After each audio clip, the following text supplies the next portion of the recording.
ونصلي على رسوله الكريم أما بعد فأعوذ بالله من الشيطان الرجيم بسم الله الرحمن الرحيم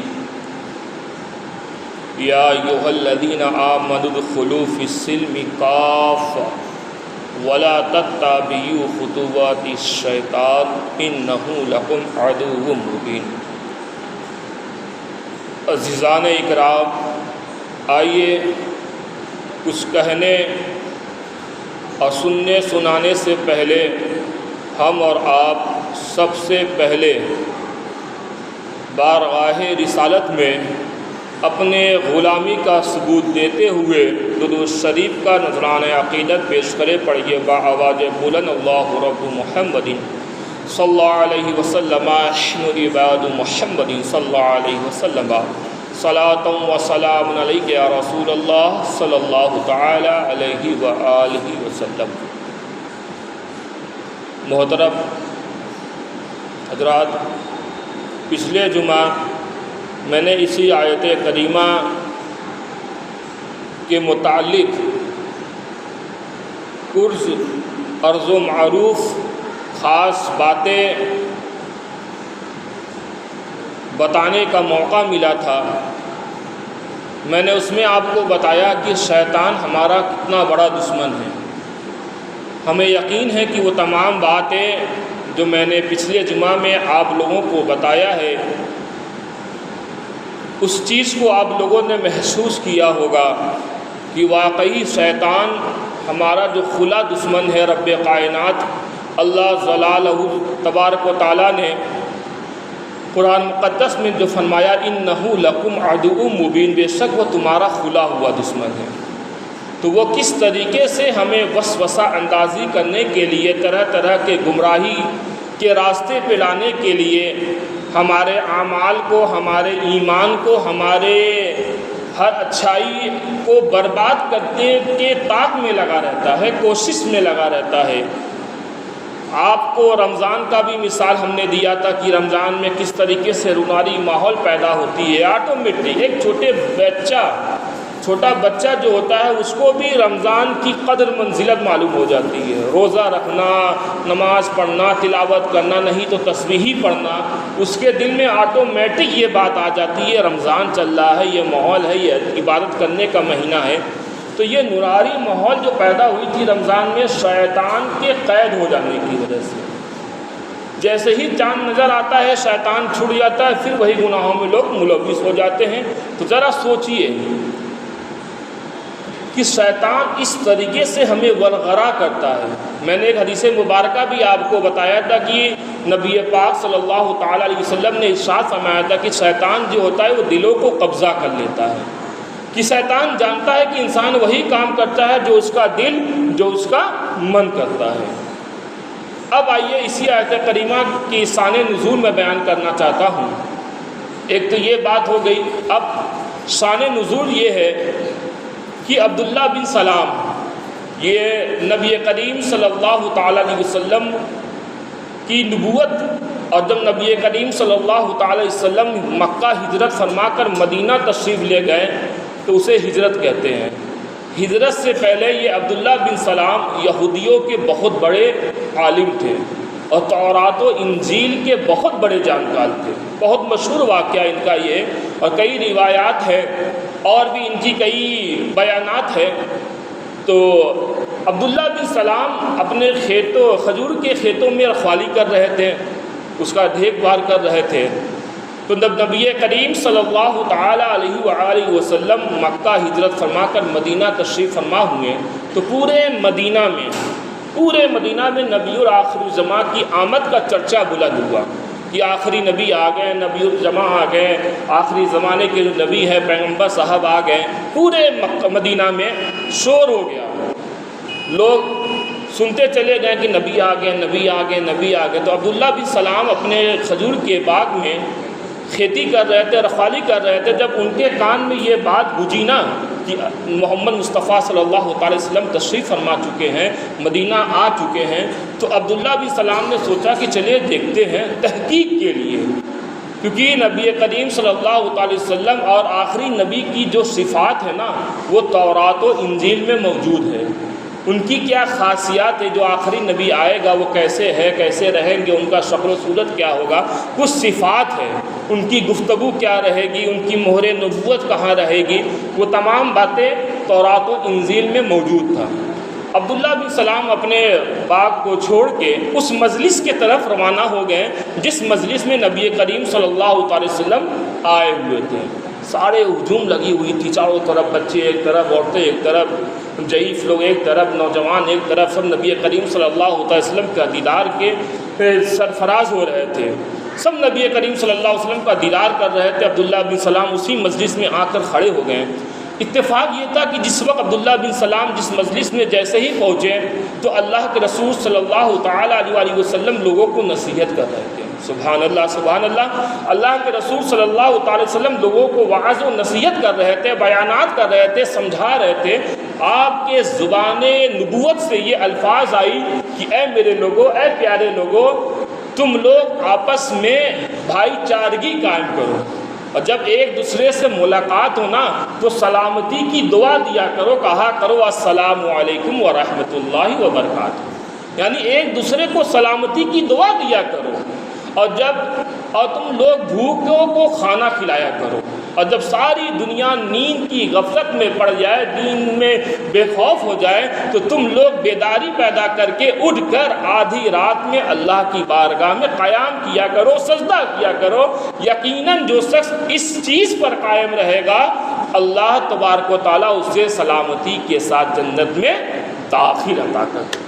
سبحان اللہ سبحان اللہ۔ اللہ کے رسول صلی اللہ علیہ وسلم نے یہاں 3 باتیں ہمیں بتائی، کہا کہ آپ لوگ بھوکوں کو کھانا کھلایا کیا کریے اور سلامتی کی دعا دیا کیا کرے۔ جب ایک مسلمان دوسرے مسلمان سے ملاقات ہو تو اس سے مشافہ کر کے السلام علیکم ورحمۃ اللہ وبرکاتہ سلامتی کی دعا دیا کرے۔ اس کی وضاحت بھی میں انشاءاللہ العظیم پھر آئندہ موقع ملے گا تو کروں گا، لیکن اس کی شان نزول سنیے۔ پھر کہا کہ اللہ کے رسول صلی اللہ علیہ وسلم نے کہا کہ رات میں جب سب بے خوف ہو کر سو جایا کرے تو تم لوگ بیداری کر کے اللہ کی بارگاہ میں قیام کیا کرے، نمازیں پڑھا کرے، سجدہ کیا کرے، کیونکہ اللہ تبارک و تعالیٰ کو یہ ادا بے حد پسند آتا ہے، اور اگر تم یہ چیز کر لو گے تو اللہ تبارک و تعالیٰ تمہیں سلامتی کے ساتھ جنت میں داخل عطا کر دے گا۔ عبداللہ بن سلام نے جب نبی کریم صلی اللہ علیہ وسلم کی نورانی چہرے کا دیدار کیا اور مہر نبوت کے میٹھے میٹھے کلمات سے جب آواز و نصیحت آپ کے کان میں گونجی تو آپ کی دل کی دنیا ہی بدل گئی۔ فوراً سورج کی طرح، آفتاب کی طرح ان کا دل کی روشنی جو اندھیری قائم تھی وہ روشن ہو جاتا ہے۔ کہتے ہیں کہ حق لا الہ الا اللہ محمد رسول اللہ صلی اللہ تعالی علیہ وسلم۔ واقعہ بڑی لمبی ہے لیکن تفصیل میں مختصر کرنا چاہتا ہوں تاکہ بات بھی واضح ہو جائے۔ جمعہ میں خاص باتیں بیان کی جاتی ہے۔ تو عبداللہ بن سلام کہتے ہیں کہ لا الہ الا اللہ محمد رسول اللہ، یہی آخری نبی ہے، اللہ کے سوا کوئی معبود نہیں، اور محمد مصطفیٰ صلی اللہ علیہ وسلم اللہ کے رسول ہیں۔ میں نے ایک بات بتایا کہ عبداللہ بن سلام یہودیوں کے بہت بڑے عالم تھے۔ جب کوئی لیڈر ہمارا کوئی اہم طرف مائل ہوتا ہے تو ان کے ماننے والے بھی مائل ہو جاتے ہیں۔ ہمارا کوئی لیڈر ہمیں کوئی ایک راستہ بتاتا ہے کہ نہیں یہ کام کرنا ہے، یہ صحیح ہے غلط ہے، تو ہم لوگ بغیر تکلف بغیر جھجک کے اس کام کو فالو کرنے لگتے ہیں۔ تو عبداللہ بن سلام جب اسلام لاتے ہیں تو آپ کے ماننے والے بھی اس پر پیرہن ہو جاتے ہیں، قائم ہو جاتے ہیں۔ وہ لوگ تمام لوگ نبی کریم صلی اللہ علیہ وسلم پر کلمہ پڑھ کے ان کے ہاتھ پہ بیعت لے کر اسلام میں داخل ہو جاتے ہیں۔ تو کچھ دن تک یہ مسلسل جاری تھا۔ تو اچانک کسی کے دل میں یہ خیال آئی، ان لوگوں کے جو پچھلے ایمان والے نہیں تو وہ ایمان میں جب داخل ہوئے ان کے دل میں کچھ خیال آیا۔ وہ عبداللہ بن سلام کے پاس آئے اور کہا کہ عبداللہ بن سلام، ہم لوگ پچھلے کتابوں پر عمل کیا کرتے تھے اور اب قرآن بھی ہو گیا ہے، قرآن کے بھی مطابق ہمیں عمل کرنا ہے۔ ہم لوگ ایسا نہ کریں کہ ہم پچھلی کتاب پر بھی عمل کریں اور نبی کریم صلی اللہ علیہ وسلم کے جو کتاب نازل ہوئی قرآن مقدس پر بھی عمل کیا جائے۔ جیسے کہ یہودیوں میں ہے کہ وہ لوگ سنیچر کے دن کی تعظیم کرتے ہیں، جیسے ہمارے اسلام میں ہے جمعہ کے دن کی ہمیں تعظیم ملی ہے، عیسائیوں میں اتوار کے دن کی خاصات ملی ہے، ویسے خاص نبیوں کو ایک دن مقرر کیا گیا ہے، ان کو اس دن کی بڑی تعظیمات دی گئی ہے۔ تو یہودیوں میں ہے کہ وہ لوگ سنیچر کے دن کی تعظیم کیا کرتے تھے، اور وہ اونٹ کا گوشت، اونٹ کا دودھ نہیں پیتے تھے یہودیوں میں، اور اسلام میں اونٹ کا گوشت کھانا مباح ہے، دودھ پینا مباح ہے۔ مباح اس چیز کو کہتے ہیں کریں گے تب بھی کوئی حرج نہیں، نہیں کریں گے تب بھی کوئی ملامت نہیں، کوئی گناہ نہیں۔ تو عبداللہ بن سلام نے کہا کہ آپ بات تو صحیح کہہ رہے ہیں، ایسا کرتے ہیں ہم لوگ تورات پہ بھی عمل کرتے ہیں اور قرآن مقدس میں بھی عمل کریں گے، ایسے اگر ہم کریں گے تو ہم 2 کتابوں پر عمل کر سکیں گے۔ بات سمجھیے، ہم 2 کتابوں پر، تورات بھی اللہ تبارک و تعالیٰ کا مقدس کتاب ہے جو نازل کی ہوئی ہے، اور قرآن مقدس بھی۔ تو عبداللہ بن سلام ان کے ساتھیوں نے سوچا اگر ہم 2 شریعت پر عمل کریں گے تو ہو سکتا ہے اللہ تبارک و تعالیٰ ہمارے نام اعمال میں 2 گنا ثواب عطا فرما دے گا۔ بات سمجھیے، عبداللہ بن سلام نے 2 کتابوں پر عمل اس غرض سے کیا کہ اللہ ہو سکتا ہے اللہ تبارک و تعالیٰ ہم سے زیادہ خوش ہو جائے، ہم 2 کتاب پہ عمل کر رہے ہیں، اللہ تبارک و تعالیٰ کی بارگاہ میں ہماری یہ عمل بہت مقبول ہو، بہت زیادہ مقبولیت ہو جائے گی، جس سے اللہ تبارک و تعالیٰ ہم سے خوشی ہو جائیں گے۔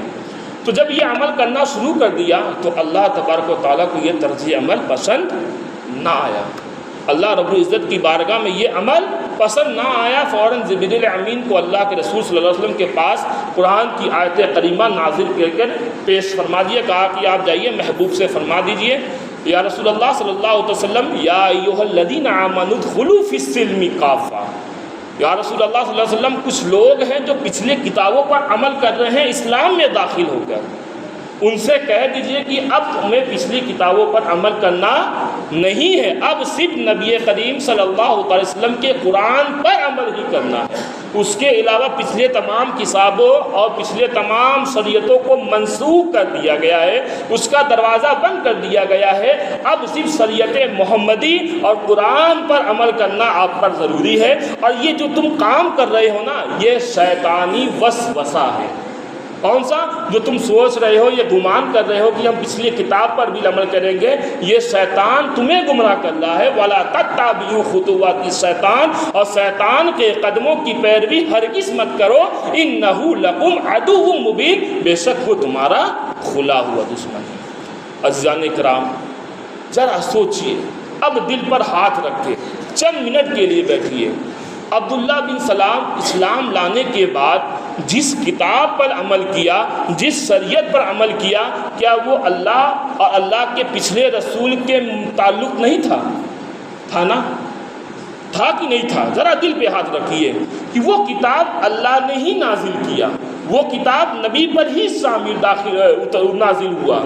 جب پچھلے کتاب پہ عبداللہ بن سلام اور ان کے ساتھیوں نے عمل کیا تب اللہ کی بارگاہ میں یہ طرز عمل مقبول نہ ہوئی۔ آج ہمارا حال دیکھیے، آج ہمارا کردار دیکھیے، آج ہمارا رہن سہن دیکھیے، آج ہمارے سوسائٹی کا ماحول دیکھیے، ہمارے گھروں میں انگلش کا ماحول ہو گیا ہے، یہودیوں کا نقش قدم کے کچھ رواج ہو چکے ہیں، غیر مسلموں کے مطابق کچھ رسومات داخل ہو چکے ہیں، ہمارے یہاں انگریزی ماحول ہو گیا ہے، ہمارے یہاں فلمیں ڈراموں کے نقوش کے شاملات ہونے لگے ہیں، ہمارے ماں بہنیں بے پردگی بے حیائیوں کے ساتھ بازاروں میں شادیوں میں غلط رسم و رواج میں مبتلا ہو چکے ہیں۔ ذرا دل پر ہاتھ رکھے، یہ ہاتھ رکھیے کہ وہ عبداللہ بن سلام جو اللہ ہی کی کتاب پر عمل کیا تب اللہ کی بارگاہ میں مقبول نہ ہوئے، آج ہم غیر مسلموں، یہودیوں، نصرانیوں، فرنگیوں، فلم ڈراموں کے نقوش کے مطابق رسم و رواج کے مطابق عمل کر رہے ہیں۔ ہمارے ہیئر اسٹائل دیکھ لیجئے، ہمارے رہنے سہنے کا رواج دیکھ لیجئے، سب اسلام سے خالص ہو چکا ہے۔ ایک دم کوئی چیز پتہ ہی نہ چلے، ایک غیر مسلم کو کھڑا کر دیا جائے، ایک اسلام والے کو کھڑا کر دیا جائے تو دونوں میں درمیان میں فرق ہی نہ ہو، کوئی امتیاز ہی نہیں کر سکتا کہ کون مسلمان ہے کون نہیں مسلمان ہے۔ ذرا یہ حال دیکھیے، وہ عبداللہ بن سلام جو پچھلے کتاب پر عمل کیا فوراً وہی نازل ہو گئی، تو آج ہمارا حال کیا ہے؟ رات دن موبائلوں میں مشغول ہے، نماز کو ترک کر رہے ہیں، بے حیائیوں کے ساتھ زندگی گزار رہے ہیں، مارکیٹوں میں فحش گوئی کر رہے ہیں، ہمارے گھروں کا بچوں کا حال یہ ہے کہ ڈانس کر رہے ہیں تو ہم بڑا فخر محسوس کر رہے ہیں۔ یہ حال کیا، یہ عمل اللہ کی بارگاہ میں قبول ہوگی؟ کبھی نہیں قبول ہوگی۔ جب اللہ نے اپنی پچھلی کتاب پر عمل کرنے والوں کو اپنی بارگاہ میں رد کر دیا، تو ہم جو عمل کر رہے ہیں تو بروز قیامت میں ہمیں اس کا جواب دینا پڑے گا۔ یہ تمام واقعات جو نبیوں پر ہوئی ہے نا، یہ ہمارے اور آپ کے لیے رہنمائی ہے۔ قرآن ہدایت بن کے آیا، کس کے لیے؟ ہم گناہ گاروں کے لیے۔ اگر اس چیز پر ہم عمل نہ کریں گے، یہ ہماری غلطی ہے۔ قیامت میں حشر میں کوئی بہانہ کارگر نہیں ہوگا۔ ہم یہاں بہانہ کر دیں گے مولانا صاحب نماز کے لیے وقت نہیں ملتا، کام میں مشغول ہے، مولانا صاحب کیا کریں، بچے نظر انداز کر دیتے ہیں، کتنا دیکھیں۔ یہ بہانہ صرف ہم مولانا اور عالم اور امام صاحب اور بڑے بزرگ کے سامنے چل سکتا ہے، لیکن اللہ تبارک و تعالیٰ کی بارگاہ میں یہ بہانہ کارگر نہیں ہوگا۔ آپ فجر کی نماز پڑھنے کے لیے خود نہیں اٹھے تو آپ کا بچہ کہاں سے اٹھے گا؟ اچھا آپ اٹھ بھی جا رہے ہیں تو بچے کو نہیں اٹھا رہے ہیں۔ بہت سارے رواج، ایک دو غلطی ہوتی تو انسان گنا بھی دیتا۔ آپ پوری رسومات، پوری زندگی اپنا دیکھیے، اسلام کے موافق ہے کہ نہیں ہے؟ سب غیر اسلام کے موافق ہے، سب رسومات۔ شادی دیکھ لیجئے، اور گھر میں کوئی بھی فنکشن ہوا، اللہ نے نعمت دے دی، اولاد دے دی، تو آپ اسلامی رواج کے مطابق کے چھوڑ کے غیر اسلامی رواج میں۔ بچہ عقیقہ ہوا ہے تو اس کا عقیقہ کروا دیتے ہیں، ٹھیک الحمدللہ قربانی کروا دی، یہ عقیقہ سنت ہے، تو لیکن سنت کے طریقے سے قائم کیجیے۔ شادی کرنا سنت ہے، لیکن سنت کا سنت ہی عمل کرنا ہے نا۔ صرف نکاح کرنا سنت ہے، نکاح میں جو رسومات ہم داخل کیے ہوئے ہیں، جو ہلدی ہے، رجگا ہے، منگنی ہے، جو بھی رسومات، یہ غیر مسلموں کا طریقہ ہے، یہ اللہ کی بارگاہ میں مقبول نہیں ہو سکتی۔ رات دن ہم موبائلوں میں مشغول ہیں، پتہ نہیں کس سے بات کر رہے ہیں، گیم کھیل رہے ہیں، وقت کر رہے ہیں، امام صاحب حی علی الصلاۃ حی علی الفلاح کی صدا لگاتے لگاتے گلا سکھا دے رہے ہیں، اور لیکن آج ہمارا حال کیا ہے؟ آؤ نماز کے قریب آؤ، کامیابی کی طرف۔ ہم کامیابی کی طرف کب بڑھیں گے؟ جب اللہ اس کے رسول کے دامن کو پکڑیں گے۔ جب اللہ اس کے رسول کے دامن کو چھوڑ دیں گے تو وہ ہماری ناکامی ہوگی، تو ہم دنیا کی در در ٹھوکر کھائیں گے، در در ٹھوکر کھائیں گے۔ ایک حدیث مبارکہ ہے، وقت زیادہ ہو گیا نا، ایک حدیث مبارکہ ہے، اللہ کے رسول صلی اللہ تعالی وسلم فرماتے ہیں نا، جو بندہ نماز پڑھتا ہے، جو بندہ نماز پڑھتا ہے، وہ اللہ اس کے رسول کے ذمے میں رہتا ہے۔ بات بڑی غور کی بات ہے، سمجھیے اس بات کو۔ جو بندہ نماز پڑھتا ہے وہ اللہ اس کے رسول کے ذمے عہد میں رہتا ہے۔ یوں سمجھ لیجئے کہ آپ مدرسہ چلاتے ہیں، الحمدللہ آپ ہمیں اپنا بچہ دے دیے کہ مولانا صاحب یہ آپ کی ذمے ہے، اب اس کو جو کرنا ہے آپ کام کیجئے۔ تو جو مولانا صاحب بچے کو لیے ہیں، کیا ان کو ڈانس سکھائیں گے؟ بتائیے، فلم ڈرامے سکھائیں گے، دنیا کی رسومات سکھائیں گے؟ نہیں نا۔ وہ مولانا کی ذمہ داری ہے کہ اب اس بچے کو ہم کو دے دیا گیا ہے، اب ہمارا ایک رول ہے، بچے کو حافظہ بنائیں گے، مولانا بنائیں گے، دین پر پڑھائی بنائیں گے، سنت پر پابند بنائیں گے۔ تو اللہ اس کے رسول کے ذمے میں آنا مطلب کہ دنیا کی ہر بلا و مصیبت سے بچنا ہے کہ نہیں ہے؟ اب اس کا اپوزٹ کیا ہوا؟ یعنی جو بندہ نماز نہ پڑھے وہ اللہ اس کے رسول کے ذمے سے ہٹ جاتا ہے، ہر چیز کا اپوزٹ ہے۔ جو بندہ نماز پڑھتا ہے اللہ اس کے رسول کے ذمے عہد میں رہتا ہے، اور یقین مانے دل پر ہاتھ رکھ کے کہیے، جو بندہ اللہ اس کے رسول کے ذمے عہد میں رہے گا، کیا دنیا کی پریشانی اس کو آ سکتی ہے؟ کیا کوئی مصیبت اس کو آ سکتی ہے؟ نہیں آ سکتی۔ کیوں؟ کیونکہ اس کا نگہبان اللہ اس کا رسول ہے، جس نے ساری کائنات بنائی ہے، وہ نبی جو تمام عالم کے لیے رحمت بن کر آئے ہیں۔ جب ان کے انڈر میں ہم رہیں گے تب شیطان سے بچیں گے، آفت و بلاؤں سے بچیں گے، نابرکتی سے بچیں گے، بچوں کی غیر فحش گوئی سے بچیں گے، پڑوسیوں کے حق تلفی سے بچیں گے، ہر مالوں میں جو فراخت میں جو نقصانات ہوتے ہیں ان تمام چیزوں سے ہم بچیں گے۔ کب؟ جب اللہ اس کے رسول کے ذمے میں رہیں گے، اللہ اس کے رسول کے ذمے میں رہیں گے۔ اور وہ ذمہ کیا ہے؟